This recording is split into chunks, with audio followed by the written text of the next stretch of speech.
Right, also happening in Washington, the YouTuber whose videos spotlighted alleged Medicaid fraud in Minnesota is appearing before a House panel. That's Nick Shirley, one of 4 people testifying today as part of this investigation into fraud schemes in Minnesota. His videos that went viral spotlighted Minnesota daycare centers that he alleges are receiving public funds while not actually providing the services they say they are. NewsNation's Khalil is on Capitol Hill with the latest on this. I know the last time we spoke, the hearing was just getting started, and then the president talked. It's a busy morning. Joe, what's the latest from there? Yeah, it is. And the hearing's still underway now. We've heard from all 4 of the witnesses that both Republicans and Democrats have invited in today. This is the second major hearing on Capitol Hill focusing on allegations of fraud in Minnesota. And today, what's interesting about this hearing is it's very broad. It's about federal dollars generally that have gone to the state and that have been allegedly siphoned off in some way or another, whether it was through a alleged Medicaid scheme, whether it was through PPP loans back around the time of the pandemic, or as very now famously in the video that YouTuber Nick Shirley put out, whether it was something along the lines of daycare centers or child care centers that was getting that money. Interestingly, though, as often is the case, there's a dividing line, Republicans and Democrats saying totally different things in a hearing, one against, one for. Not really the case here today. What we have heard from both Republicans and Democrats is an acknowledgement that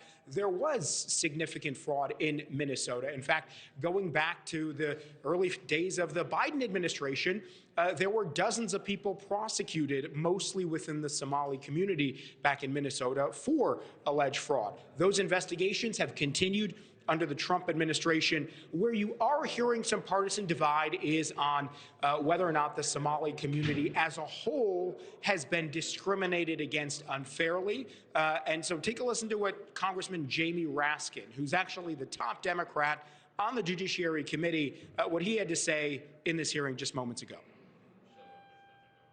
Trump surged federal immigration officers to Minnesota and aimed them at the Somali American communities, calling the people who live there repeatedly garbage. This is despite the fact that it is a complete non sequitur, obviously, to send immigration agents to conduct fraud investigations. Now, Republicans on the committee so far have highlighted the fact that, again, there have been proven instances of fraud and that they feel like there needs to be more done. Obviously, they blame the Walz administration on the state level in Minnesota. And we talked about that YouTuber Nick Shirley during his opening statement. He basically said, wouldn't you notice if there were millions of dollars missing from your personal bank account? He said that is effectively what was happening for years, and it had gone unprosecuted in some cases in Minnesota to the tune of potentially billions of dollars. And this is what else Shirley said as part of his opening statement, sort of why he says he wanted to put a spotlight on what he saw was alleged fraud here. Take a listen.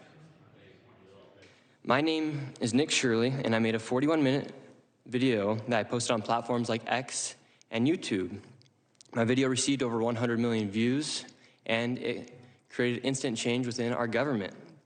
As the federal government launched investigations in departments such as Health and Human Services froze over $185 million in child care funding until businesses can prove they are legitimate businesses. So again, as we continue to listen in, Marni, we're going to be listening for several different sectors within Minnesota that have had either alleged fraud or proven fraud, in some cases convictions. So it's a broad swath that we'll be hearing about this afternoon. Thank you for watching. Subscribe below and download our NewsNation app right now on your phone, and you will get fact-based, unbiased news for all Americans.